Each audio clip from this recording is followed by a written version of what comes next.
In today's video, I am going to teach you how to connect Intercom to Intercom. The goal of this process is to work within Intercom in a way that lets you link to another workspace, so you can create or switch between accounts as needed. To start, you will access the workspace controls from the Intercom dashboard. First, click your profile icon in the bottom left corner of the Intercom dashboard. This is typically the icon that represents your user profile or your account identity. Take a moment to look at the lower left area of the screen. Then find that profile icon and click it once. After you click it, a pop-up menu will appear. If you do not see the menu right away, wait 1 second and click again carefully. This step matters because the workspace options are managed from this profile menu, so everything you do next depends on getting here first. Next, in that pop-up menu, click Workspace. This will take you to the part of Intercom where workspace management lives. You should see Workspace as a clearly labeled option in the menu. Click Workspace and allow the page to update because Intercom will switch your view to workspace-related settings. This is where you will be able to link or select a different workspace, which is the core action for connecting Intercom to Intercom. Now that you are in the workspace area, you should see an option that allows you to add a new workspace or work with an existing one. At this stage, you can click Add a new workspace, or you can select an existing account to link and switch between them.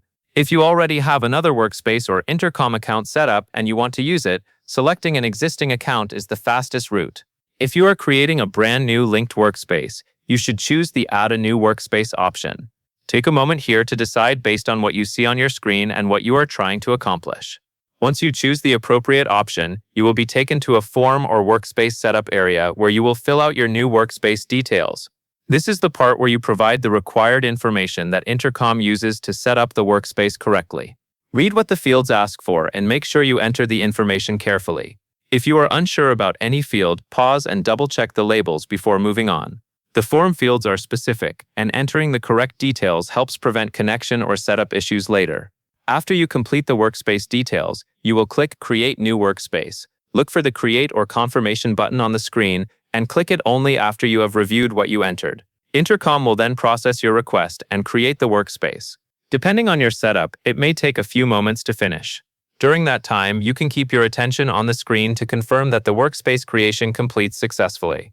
Finally, once the workspace is created or selected, you will be able to use the workspace controls to link it and switch between the accounts as needed. This means you can move your work across workspaces without losing your place in Intercom. If you chose an existing account earlier, you may be prompted to switch into that workspace right away. If you created a new workspace, Intercom will typically place you in the newly created environment or show it as available for selection, and that covers everything you need to know. And that is all there is to it.